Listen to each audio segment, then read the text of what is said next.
So if you're looking at applying to the Stanford GSB program this year, then in this video, I'm going to tell you what you need to know about the Stanford program and how to address the very tricky essays. Well, first let's look at the Stanford program, right? Arguably, it competes with Harvard as one of the top B schools in the world, correct? Very high GMAT scores, very diverse, peer set, the kind of class that they have. But if you want to look at the real USPs, the first is Stanford, has just 400 students, right? If you were to compare it with, let's say, Harvard, correct, which has about 900. So they pride in the fact that it's a smaller class, so there is more bonhomie among the students, there is more connection, there is more personal touch, correct, which also dovetails with that personalized program. So starting from the first year itself, you can start picking the electives.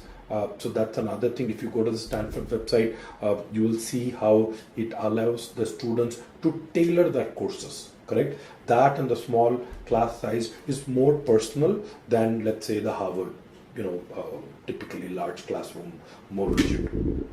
But there is another thing about Stanford that is very unique. Stanford is really at the heart of Silicon Valley. Right, it's in Palo Alto, and Silicon Valley, as we know, is the birthplace of almost most of the significant technology players, right? Google and Yahoo and Apple, correct? So if you think about it, it kind of fosters this sense of entrepreneurship, right? It's a very cultural thing in Stanford, right? That you are enamored by all these entrepreneurs around you, you get inspired by them, and you want to start something on your own. So if you're an entrepreneur in the technology space, right, then the Bay Area is where you need to go, right? Silicon Valley is where you need to be, and what other place than Stanford for this? So let's get into the essays. In case you're not done so already, you would realize that the biggest challenge is the first essay. What matters to you? What matters most to you, and why? Correct? And this has been a constant essay for many years, and we have had many students from Crackverbal who we have helped in this essay. So one thing that I usually tell about this essay is you need to pick that one grain, that one single thing. So I'll give you a couple of examples over here, so that might help in the thinking process. So one of our students, he had actually gone, he was in IT, and he had gone to Nigeria, and he was actually mugged. So he had armed robbers, and they had kind of kept a gun on his head, and he just had a providential escape, because most of these people, they end up being high on drugs. So he was probably just an inch away from being dead. So he said, that's the point that I realized what matters. So this is not Stanford asking me this question, but this is a question that I asked myself, right? I was here away from my family, and what would have happened if I had died? Would people really remember me for the money that I earned, or the stuff that I had, correct?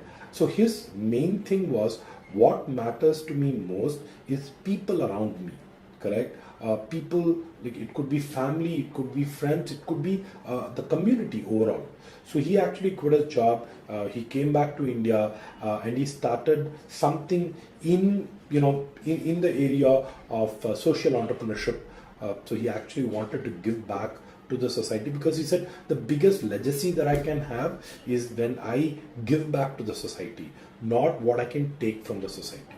Correct? So that's the kind of example, that's the kind of story that should get you thinking, right? Like, what is that one thing, in this case, it was what mattered to him most was the impact he could create, correct? There is another story of another student who had written about how he actually worked in a variety of different sectors, and he kind of picked entrepreneurship. So he did a couple of things, and then he finally picked entrepreneurship, and he said, why being an entrepreneur meant so much to him. Why, again, it's about that impact, right? How he's able to give back. In this case, it was not not for profit, it was a for-profit organization, but he said that the biggest jumps that have happened in the history of human civilization has happened because someone somewhere decided to do things differently. Correct? There was some innovation that was happening, and not invention. Innovation, there is a difference. right? Someone said we are not going to do this, this way. We're going to do it in a different way, and that's when progress really happened for mankind.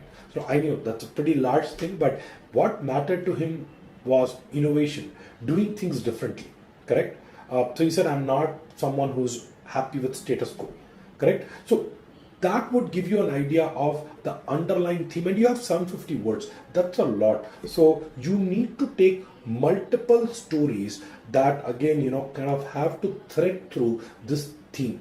So this theme is the underlying thing, but you have like a story when you were growing up, you have a story about what happened in college, you have a story of what happened at work, right? But all of this has the underlying theme. Correct? And it's very important to bring your personal aspect. Okay, don't make it look like a resume. Don't make it look like some kind of a bullet point that you're reading through. Correct? It should be personal. It should be about you. It should make someone read it and say, hey, I want to meet this guy. Right? He sounds interesting. Correct? What else can I learn from him? That's the kind of impact that you need to have. The second essay, fairly placid, but why Stanford? Right? Very simple. Why Stanford? If you think about this essay cannot be answered by going through a laundry list of things that Stanford is unique or Stanford is known for. In fact, that's the biggest trap that people fall for when they try to address this essay. They go to the Stanford website and they say, oh, it's in Silicon Valley. It's in Silicon Valley. How does it matter to you? Right? Or it has great network. How does the network matter to you? Right? You need to connect why Stanford to your personal cause. Correct? What is it that you want to do, and how do you think Stanford will enable you in that mission, in that journey? Right? So unless and until you are able to make that connect, just talking about why Stanford is going to be a waste of time. Right? In fact, here is a litmus test. Every sentence that you write, ask yourself, is this a sentence only I could have written? Because it's unique to me, because it kind of ties back with a requirement that I have from a B school. But if it's going to be a sentence that is just, something anyone could have written, then probably it is not worth the real estate of your application essay. Right? So these are the two essays. Obviously, you have a optional essay. As I say, with most optional essays, make sure that the optional essay is something that either addresses something that is deficient. Maybe it could be a gap in your employment, could be a gap in your education, something that you think is important information for them to know. Right? The mistake that students make in the optional essay is they try to retrofit a story. It is like, I have this bunch of stories that I want to tell a B school.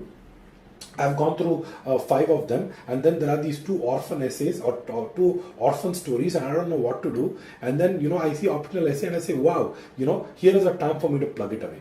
Don't do that. In fact, you would do more disservice to your application by writing things which are random than by not writing anything at all.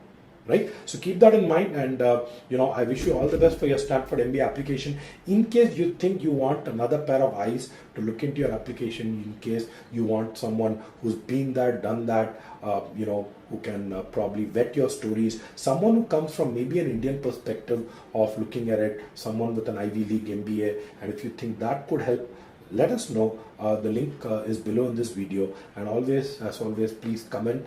I personally go through all the comments, and I would love to respond to each and every of your stories and see if it makes sense. Thanks, and all the best.